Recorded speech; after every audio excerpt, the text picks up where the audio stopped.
Last week I quoted Ferris Bueller. Life moves pretty fast. This week I'm going to add the part he left out. Sometimes it moves fast in the wrong direction. Q1 2026 is in the books. I'm Jose Martin at LifeCraft Wealth Management, and this is your Monday Market Minute. And today we have a lot of ground to cover.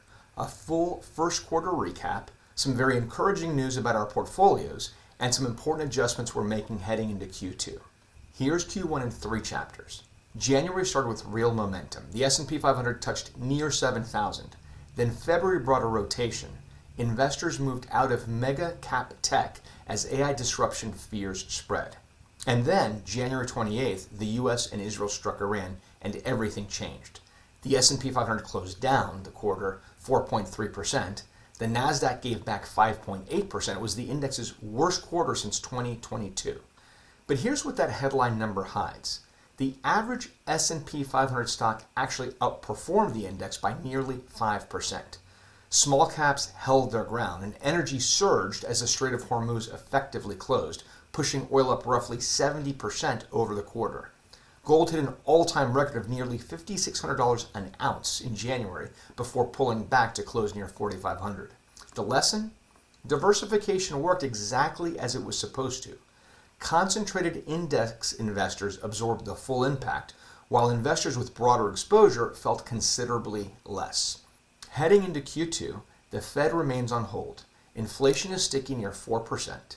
Oil is still above $110 a barrel, and Q1 earnings season kicks off this week with double-digit growth still expected. The environment continues to reward structure and patience, not reaction. Now, I am truly thrilled to share something with you.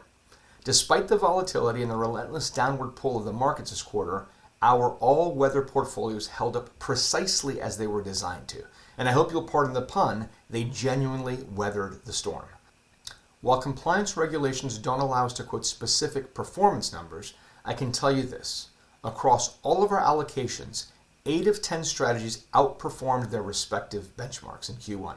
That's not a coincidence. That's the all-weather philosophy doing exactly what it promises. Which brings me to the adjustments we're making for Q2, because a good quarter is never a reason to stand still.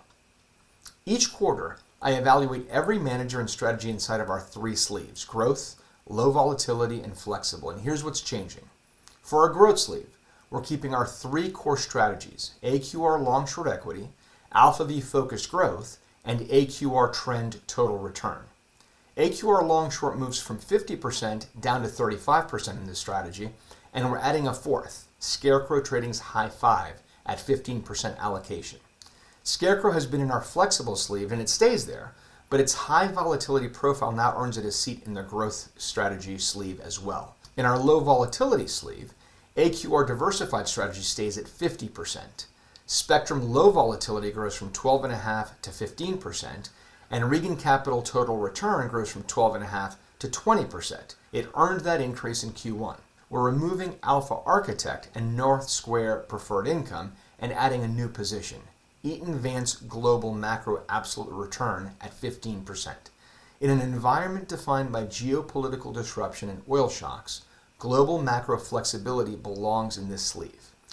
And in our flexible sleeve, both Potomac Bull Bear and Scarecrow High 5 stay, but we're shifting the allocation from 65-35 in favor of Potomac to 80-20. This reduces the volatility profile of the sleeve itself, while Scarecrow's full contribution is now recognized across both sleeves. Cleaner structure, more intentional positioning across the whole portfolio. Here's a look at what a sample moderate all-weather allocation looks like as it's currently constructed, with all 3 sleeves represented. You'll notice the balance between the growth engine, the stability anchor, and the flexible middle, each sleeve doing its specific job. This is what all-weather looks like visually. One final thing. We are wrapping up our spring biannual client reviews, and we've seen most of you. If you haven't had your review yet, please connect with Tara to get that on the calendar. These conversations carry extra weight after a quarter like Q1. And if you're not already a client and have questions about your retirement planning, let's talk. Until then, I wish you love, joy, health, and prosperity.